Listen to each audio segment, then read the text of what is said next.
오늘은 하나님과 친한 사람, 중보의 사람이 되어서 하나님의 보호를 받자, 이런 주제로 말씀을 드립니다. 하나님과 가깝고 친밀한 사람은 하나님의 마음을 알게 되죠. 하나님의 마음을 알므로 남을 위해 기도해 주는 사람, 이런 중재자, 중보의 사람은 하나님의 보호를 받는다 하는 것입니다.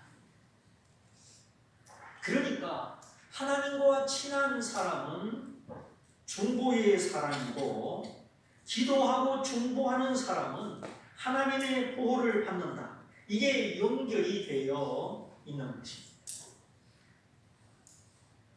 하나님의 보호, 직접적이고 절대적이고 아주 세밀한 보호, 사람이 하나님의 보호를 경험하고 그 보호를 받으면 두려울 것이 없게 됩니다. 이것이 하나님의 자녀들의 당연한 권리요, 특권이요, 담대함입니다. 그런데 사람이 도와주는 거, 사람이 보호하는 거, 그건 오래가지 못합니다. 누가 내 인생의 문제를 책임지고 해결해 줄 수 있겠습니까? 하나님의 도움이 없는 사람의 복음은 완전하지도 못하고 흡족하지도 못합니다. 언제 마음이 돌아설지, 언제 계약이 파기될지, 어제의 친구가 오늘의 원수가 될지, 그건 아무도 모릅니다. 그러므로 사람은 다 하나님을 바라보고 의지하고 그분 앞에 무릎을 꿇어야지, 사람은 스스로 존재하지도 않고 스스로 살아갈 수도 없습니다. 아이가 태어나면 스스로 출생한 게 아니죠. 먼저 존재하는 부모님 때문에 출생을 하였습니다. 그러므로 부모로 말미암아 출생한 아이는 또 부모의 손에서 양육을 받고 부모의 손에서 보호를 받는 것입니다. 만일에 갓난아기를 그냥 방치하면 며칠 못 되어서 죽습니다. 우리도 마찬가지. 우리는 스스로 존재하는 자가 아니기 때문에 우리가 인생을 살아가는 것도 스스로의 힘으로는 살아갈 수가 없습니다. 스스로 계시고 스스로 만족하고 스스로 능력 있는 분은 하나님 한 분이십니다. 우리는 다 하나님으로 말미암아 태어나고 하나님 손 안에서 살아가고 그리고 하나님 품으로 돌아갑니다. 올 때도 빈손으로 왔지만은 갈 때도 다 두고 빈손으로 갑니다. 오직 우리 심장에 예수 모시고 예수로 말미암아 나를 인치신 성령으로 우리가 하나님께로 돌아가는 것입니다. 하나님이 보내신 예수 그리스도, 그분을 영접하면 예수님을 영접했기 때문에 성령이, 거룩한 영이 함께 들어오십니다. 그래서 예수 믿는 사람은 사실 다 성령 받은 사람이요, 이미 성령이 내주하고 계시는 거예요. 이제 내가 얼마나 주님을 사랑하고 주님을 의지하느냐에 따라서 내가 성령 하나님과 더 사귐을 갖게 되는 거죠. 진실하게 예수 믿는 사람치고 사실 성령 못 받은 사람이 없습니다. 그 성령이 충만하냐, 나를 지배하느냐, 아니면 내 육신의 욕심대로 내 맘대로 사느냐, 그 차이지, 예수 믿고 성령 못 받은 사람은 없습니다. 이 성령은 내 죄를 깨닫게 하시고 예수님을 믿게 하시고 우리의 믿음의 원수 마귀가 멸망하는 것을, 결박당한 것을 알게 해주십니다. 그러므로 성령으로 말미암아 예수를 영접하고 자기가 죄인인 것을 아는 사람은 교만할 수가 없습니다. 성령께서 나를 비춰주시고 성령께서 내 모습을 알게 해주셨기 때문에 성령으로 예수를 믿고 성령 받은 신자는 교만할 수가 없는 거죠. 네, 하나님이 없이는, 하나님의 보호가 없이는 이 세상을 평안 중에 살아갈 수 없습니다. 부모로 말미암아 갓 태어난 갓난아기가 어떻게 자기 힘으로 살아갑니까? 우리는 내 존재의 출발이 하나님이심을 알아야 되고, 하나님 없이는 내가 죄를 이길 수도 없고 건강하게 복되게 지혜롭게 살아갈 수 없음을 알아야 되는 것입니다. 교만이라는 것은 뭔가를 자랑하고 잘난체하는 것과 다릅니다. 성경이 말하는 교만은 인간의 근본적인 심리 상태를 말하는 것이죠. 그래서 하나님을 믿지 않는 것이 교만이요, 하나님을 인정하지 않는 것이 교만이요, 하나님의 말씀을 귀담아 듣지 않고 기도하지 않는 것이 교만입니다. 하나님 없이도 스스로의 힘과 열정과 노력으로 살아갈 수 있다는 그 자기 생각, 그 생각 자체가 교만이요 착각입니다. 이렇게 하나님을 멀리 나의 열정, 나의 뜻으로 살아온 결과가 무엇입니까? 많은 사람들이 상처받았다, 내 인생은 상처투성이다, 그렇게 말하는데 그것이 심리학적인 표현이고 정서적인 표현일 수는 있습니다. 그러면 내 인생의 굴곡과 아픔을 상처라고 표현하더라도 그럼 왜 상처를 받았습니까? 또 나는 상처를 안 주었습니까? 사실 하나님을 떠나간 인생은 상처투성이 상처뿐이죠. 주님을 위하여 받은 고난, 주님을 위하여 받은 상처 말고 불화 속에서 아픈 가슴을 안고 찬양을 잃고 감사를 잃어버린 인생의 걸음, 그건 다 하나님보다 내가 앞서기 때문이고 아가페의 사랑이 아니라 이기적인 집착과 이기적인 애착 때문이지요. 나 중심적인 인생, 하나님보다 내가 더 중요하고 내 감정, 내 유익 때문에 쉽게 하나님을 밀어내는 인생, 그러고는 우리가 상처받았다 하면서 남을 원망합니다. 아직까지도 하나님 앞에 내가 어떤 사람인지 내 모습을 내가 잘 모르는 것이죠. 가끔 손전등을 켜면 배터리가 다 닳아가지고 불빛이 아주 약하잖아요. 켜진 건지 안 켜진 건지 분간이 안 갑니다. 손바닥에 비춰보지만 정말 희미한 불빛입니다. 배터리가 좋으면 어둠을 뚫고 빗줄기가 쫙 나가는데 이거는 영 희미합니다. 너희 눈이 밝으면 온 몸도 밝을 것이요, 너희 눈이 어두우면 온 몸도 어두울 것이다. 심령의 눈, 마음의 눈이 밝으면 내 모든 생활, 시간, 공간, 그리고 모든 인간관계, 그 모든 것이 밝아진다는 것입니다. 그리스도를 위하여 받는 고난은 기도가 깊어지고 인격이 깊어지고 하나님의 임재를 가져옵니다. 그러나 나 때문에, 이기심 때문에, 세상 욕망 때문에 받은 고난은 마음이 더 어두워지고 기도가 형식적이고 하나님의 임재가 없습니다. 하나님의 임재가 없을 뿐 아니라 그 임재의 맛, 임재의 효력을 잘 모릅니다.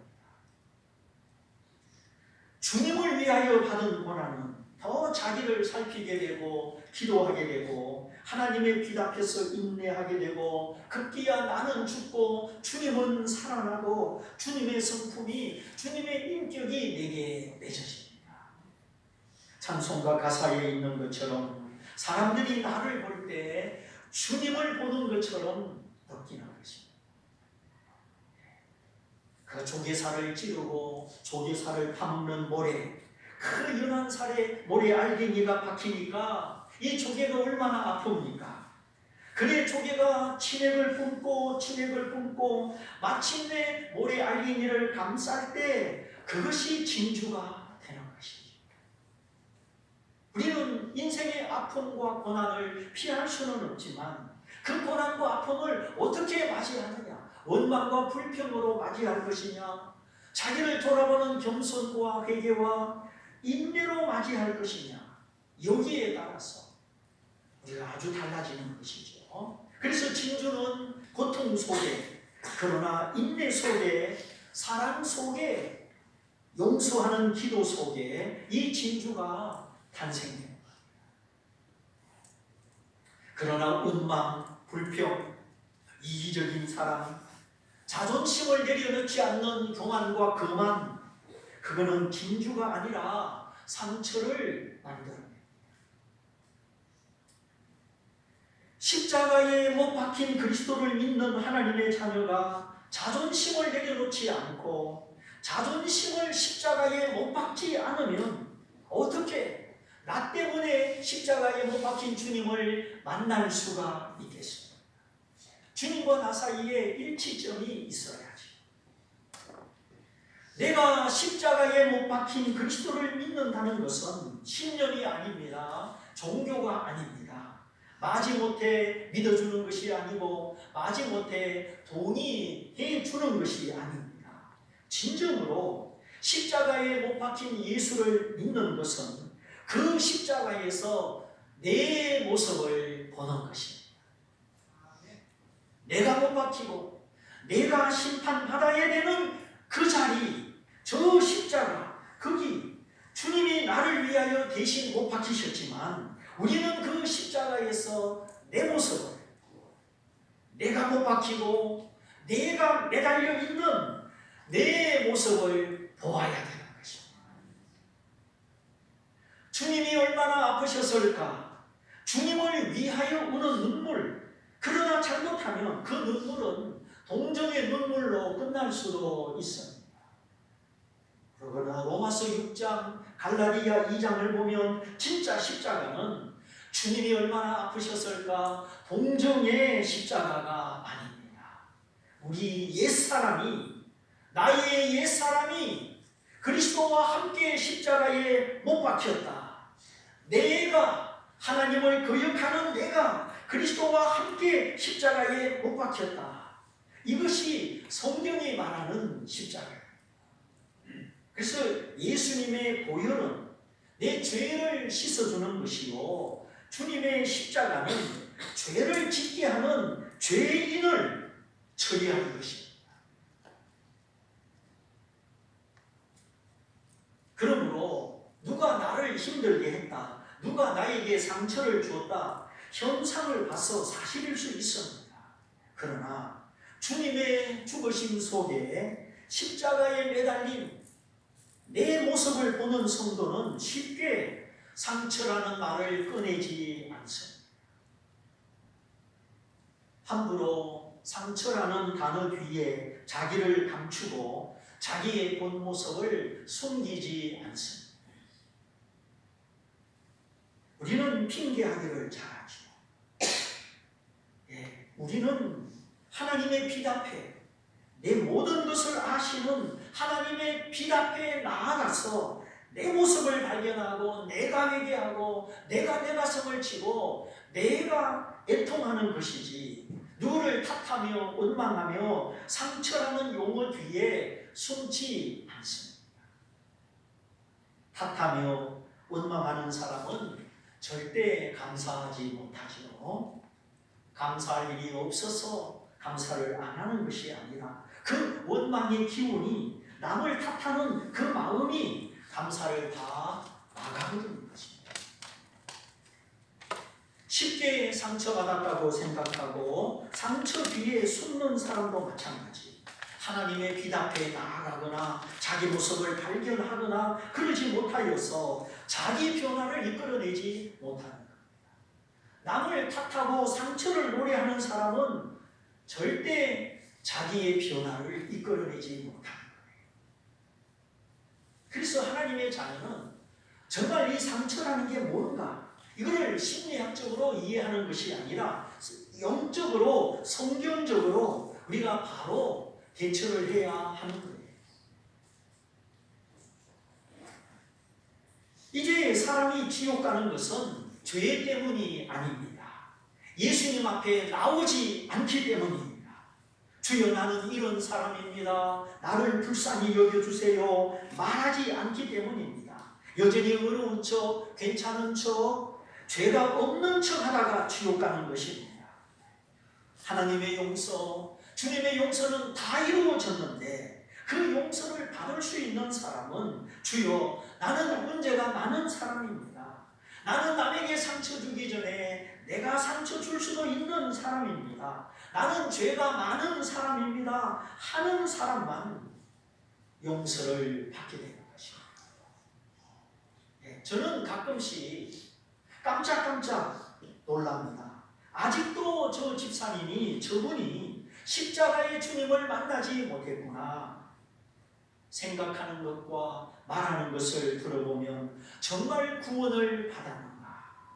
성령으로 구원받았는가? 성령님이 그 안에 계시는가? 심히 걱정할 수밖에 없는 그런 분들을 보게 됩니다. 성령으로 거듭난 하나님의 자녀는 하나님의 음성을 듣습니다. 그 음성을 따릅니다. 그래서 보호를 받습니다. 아주 간단한 원리입니다. 내 양은 내 음성을 듣고 나를 따르느니라. 저 중앙아시아 그 푸른 초원에 뭐 이 집의 양, 저 집의 양이 섞여서 수천 마리가 풀을 떴습니다. 근데 멀리서 보면 누가 누구 양인지 모르죠. 그런데 해질 무렵이 되어서 휘파람을 불거나 피리를 불거나 그러면 각자가 자기 주인, 자기 목자의 소리를 알아차리고 주인이 있는 쪽으로 쫙 나누어집니다.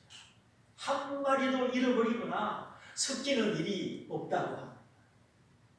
양들도 자기 주인의 목소리를 알아보는데 나를 위해 죽으시고 나를 위해 부활하신 우리 주님의 목소리를 우리가 알아듣지 못한다면 그건 아니지요. 내가 주님을 사랑한다면, 그 은혜를 내가 정말 감사한다면 우리는 주님을 사랑하지 않을 수 없고 사랑하는 자의 목소리는 들리지 않을 수가 없는 거예요. 지문도 다 다르지만 목소리가 녹음되면 그 목소리의 주파수가 다 다르기 때문에 정확하게 녹음된 목소리와 진짜 범인의 목소리가 딱 일치된다는 겁니다. 그래서 목소리만 녹음되면 범인을 잡는 거예요. 주님의 피값으로 성령으로 거듭난 성도는 그 안에 성령이 계셔서 그리스도를 알게 하시고 그리스도의 영광을 보게 하시고 그리스도의 목소리를 듣게 하십니다. 그래서 기도하면 필요하면 그때그때 성령의 가르치심, 성령의 감동이 주어집니다. 우리가 성경을 많이 읽으면 성령의 감동이 따라갑니다. 예를 들면 이런 거죠. 지난 화요일 이 추집사님 심정보 성도님 부친상을 당했을 때 목사님 안타깝지만 예배를 드릴 수가 없습니다. 그렇게 연락이 왔습니다. 그런데 마음에서 성령님은 아니다. 예배를 준비해라. 전도서 3장 말씀을 읽어봐라. 이렇게 내 안에 계시는 주님은 그때그때 말씀하시고 음성으로 인도하십니다. 그래 성경책을 챙기고 그 본문을 기억하고 1시간 반 차를 타고 갔습니다. 딱 가니까 상황이 바뀐 거예요. 목사님 예배를 드려주세요. 가족들이 예배를 원합니다. 그래서 예배를 드렸습니다. 만일에 사람 소리만 듣고 성경책도 안 가져가고 빈손으로 갔으면 목사 체면이 어떻게 될 뻔했습니까? 아유 저 목사님은 신방을 오시면서 성경책도 안 가져오시고 그 말이 안 되잖아요. 하나님의 자녀는 성령으로 거듭난 자녀는 모든 상황, 모든 장소, 모든 시간 속에서 하나님이 함께 하시고 하나님이 지켜주십니다. 자녀가 부모의 사랑을 받고 부모의 보호를 받는 것은 당연하지 않습니다. 네, 우리가 가정의 육신의 자녀는 내가 그렇게 사랑하고 그렇게 보호해 주면서 정작 나는 하나님의 사랑과 상관없이 살고 하나님의 보호가 없는 것처럼 그렇게 살아가고 있지는 않습니다. 이제라도 우리가 하나님께 귀를 기울이고 그 말씀에 가치, 절대적인 가치를 따라서 하나님의 사랑받고 하나님의 보호를 받는 자로 살아가야 하겠습니다. 내 삶 속에 하나님의 보호를 경험하고 확신하면 우리는 더 담대하게 되고 더 평안하게 되고 하나님의 뜻을 더 잘 따를 수가 있는 것입니다. 하나님의 사랑을 받는 자, 하나님의 보호를 받는 자, 그는 자신을 잊어버립니다. 하나님의 사랑의 그늘이 비교할 수 없는 하나님의 보호의 갑옷이 나를 덮어주고 나를 감싸주는 줄 알기 때문에 진정 하나님의 자녀는 자기 자신을 잊어버리고 주변 사람들을 돌아보게 되는 것이에요. 이것이 사랑이요, 전도요, 중보입니다. 나를 잃어버리고 나는 예수 안에 만족하기 때문에 나는 하나님의 사랑과 보호를 받기 때문에 나 자신을 잊어버리고 우리 주변의 영혼들을 가족들을 돌아보는 것이 바로 사랑이요 전도요 중보지. 뭐 특별한 다른 게 있겠습니까? 하나님의 사랑과 보호 속에 자기를 잊어버린 사람은 더 이상 자기를 염려하지 않고 자신의 욕망과 열정을 잊어버린 사람, 이렇게 자신을 하나님께 맡기고 잊어버렸기 때문에 주변 사람들의 모습이, 주변 사람들의 영혼이 눈에 띄기 시작한 것입니다. 내가 저 사람을 위해서 기도해 줘야 되겠다. 내가 저 사람을 어떻게 도와주면 좋을까? 내가 저 사람을 어떻게 하나님 앞으로 인도하면 좋을까? 이렇게 하나님의 사랑과 보호 속에 자기를 잊어버린 사람은 주변 사람을 돌아보게 되는 것입니다.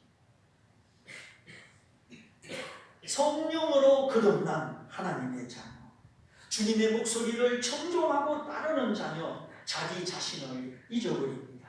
즉 자기 자신을 초월해버립니다. 불교에서 말하는 해탈, 자기 자신을 하나님의 사랑 안에서 잊어버립니다. 내가 안절부절하지 않아도 하나님이 나를 사랑하시고 하나님이 나를 보호하심을 알기 때문이죠. 엄마 아빠 옆에서 장난치고 노는 아이들 근심이 있습니까? 염려가 있습니까? 완전히 자기 자신을 잊어버리는 겁니다.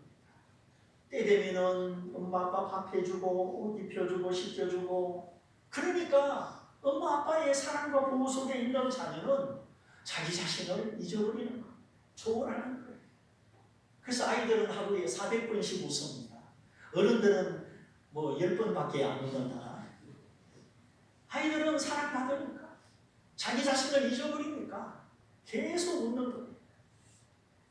우리가 하나님의 사랑 속에 그렇게 살아가야 하는 것입니다.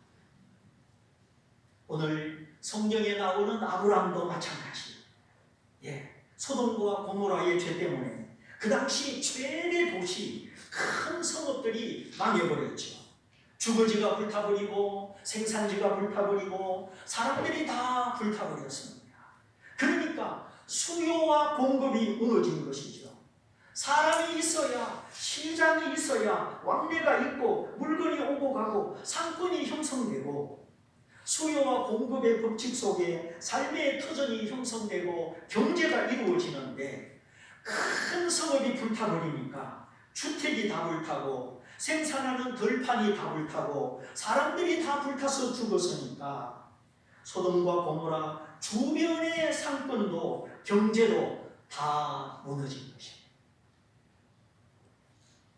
아브라함이 살던 헤브론, 여기 소돔에서 멀지 않는 곳입니다. 거기서 보니 옹기종같이 보았죠.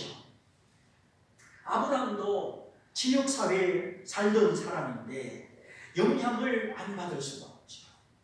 엄청난 생활의 변화가 일어나는 겁니다. 커다란 도시들의 완전한 멸망 때문에 이렇게 왕래가 끊어지고 상권이 무너지니까 아브라함이 본의 아니게 자기 의지와 상관없이 살던 곳 헤브론을 버리고 이사를 가게 된 거예요. 그냥 좋아서 이사 간 게 아닙니다. 원해서 간 것이 아닙니다. 낯선 곳으로 갔습니다. 통치자가 다르고 제도가 다르고 아는 사람이 없는 곳으로 갔습니다. 아비멜렉이라고 하는 왕이 다스리는 그랄 지방으로 갔습니다.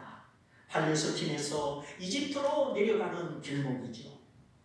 어쨌든 삶의 터전을 잃고 어디로 갈까 방황하다가 그랄 지방으로 피신을 갔는데 사람들이 자기를 죽이고 사라를 빼앗아갈까봐 걱정이 되는 겁니다. 낯선 곳에 가니까 인간의 약점을 따라 어떤 걱정이 생길 수가 있는 것이죠. 자, 나는 죽게 되고 아내는 남의 손에 뺏기게 되고 이런 위기가 어디 있습니까? 그렇게 되면 내가 그동안 모은 재산과 종들이 다 흩어지게 되는 것이죠. 생명, 가족, 재산 모든 것이 위태로운 지경입니다. 그만큼 낯선 곳은 그렇게 위험한 것이죠. 하는 수 없이 아브라함이 거짓말을 하죠. 여기 사라라는 여자는 내 아내가 아니고 누구다? 너희 동생이다. 내 여동생이다. 아브라함이 믿음의 마음이 아니라 두려움의 마음에 드니까 나는 선제의 방어를 하고 최선의 방어를 한다고 하지만 그것이 올무가 되고 빌리가 되어서 더 큰 위기로 다가오게 된 것입니다. 아니나 다를까 그 사라의 인품과 사라의 용모가 아비멜렉 왕의 눈에 어떻게 매력을 끌었는지 왕의 후비로 사라를 왕궁으로 데려가고 말았습니다. 지금부터 약 4,000년 전에 전제 군주 시대에 왕의 말이 법인데 누가 거역할 수 있겠습니까? 아브라함이 두려움 속에 최선의 방어를 한다고 한 것이 오히려 올무가 되고 이런 사태가 벌어진 것입니다. 아브라함 자신의 목숨은 위태하지 않지만 지금 이제 아내를 뺏기게 되었습니다. 만일에 이 상태가 계속되면 어떻게 믿음의 자손을 낳을 수 있습니까? 어떻게 이삭을 낳을 수 있으며 이삭의 후손으로 예수 그리스도가 오실 수가 있습니까? 지금 보통 문제가 아닙니다. 이삭을 낳기는커녕 아비멜렉의 자식을 낳게 생겼습니다. 물론 궁중의 법도와 절차와 예법이 있기 때문에 왕이 나의 아내로 삼고 싶다 하여 데려갔지만 당장 친실로 데려간 건 아니지요. 왕의 체면도 있고 또 보는 사람과 절차가 있습니다. 그래서 왕은 저쪽에서 자고 사라는 어딘가 다른 곳에 놓여 있는데 이 자체가 사라가 아브라함을 떠나서 궁중에 갔다는 것 자체가 하나님의 계획과 다르고 위험한 것이죠. 아브라함은 얼마나 속이 탔으며 사라는 얼마나 불안했겠습니까? 그렇지만 남의 나라로 피나는 나그네 외국인 주제에 왕 앞에 아무 말도 못합니다. 죽이라면 죽이고 감옥에 가두라면 가두고 왕의 말대로 다 되는데 그 나라 시민권도 없는 사람이 어떻게 항변을 하겠습니까? 원치 않게 비난을 받는데 아브라함의 믿음이 부족하여 발생된 사태입니다. 그런데 그날 밤 다 하시고 다 보시는 하나님이 개입하시죠. 아비멜렉의 왕의 꿈속에 찾아오셨습니다. 하나님은 현몽하신다.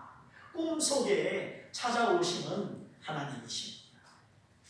아비멜렉아, 네가 데려간 그 여인 때문에 너가 죽게 될 것이다. 하나님이 아브라함의 목숨을, 그 생명을 거두겠다는 겁니다. 왜냐하면 오늘 네가 데려간 그 여자는 남의 아내이기 때문이다.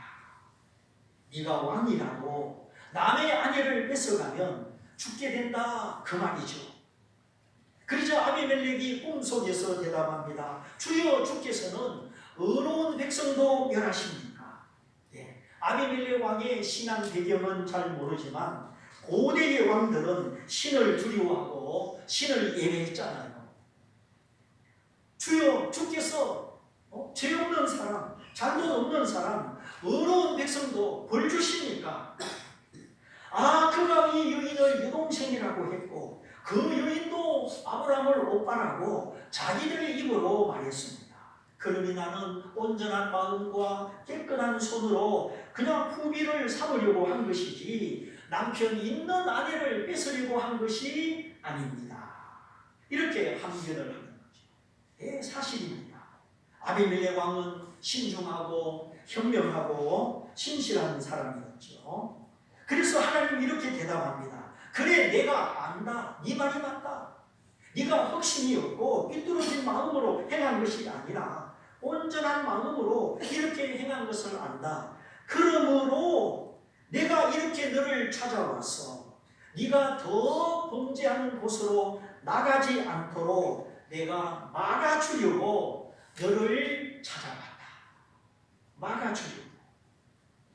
하나님은 아비멜렉이 이방 왕이라도 그의 진실함과 신실함을 보시고 그가 실수를 하거나 중대한 죄를 짓지 않도록 막아주신 것입니다. 영어 성경에는 kept, 지켜주셨다. 하나님이 아비멜렉 왕을 알지 못하고 남의 아내를 데려간 그 아비멜렉 왕을 하나님이 보호해 주셨다 하는 것입니다. 하나님은 예수 믿는 사람만 보호해 주는 게 아닙니다. 천하 만민, 천하 인간 중에 진실하고 신실한 사람을 보호해 주십니다. 교회 안에 있어도 진실하고 신실하지 않으면 보호를 받을 수가 없죠. 물론 이방인이 예수를 안 믿어도 구원받는다는 뜻은 아닙니다. 그러나 구원을 받는 것과 보호를 받는 것은 다른 차원입니다. 오늘 이들을 꼭 잘 아시기를 바랍니다. 내가 예수를 믿는데 내 인생에 왜 이렇게 문제가 많은가? 구원을 받는 것과 보호를 받는 것은 다른 차원입니다. 그러므로 내가 예수 믿으니까, 내가 구원받았으니까 저절로 보호받겠지, 그건 성경의 가르침이 아닙니다.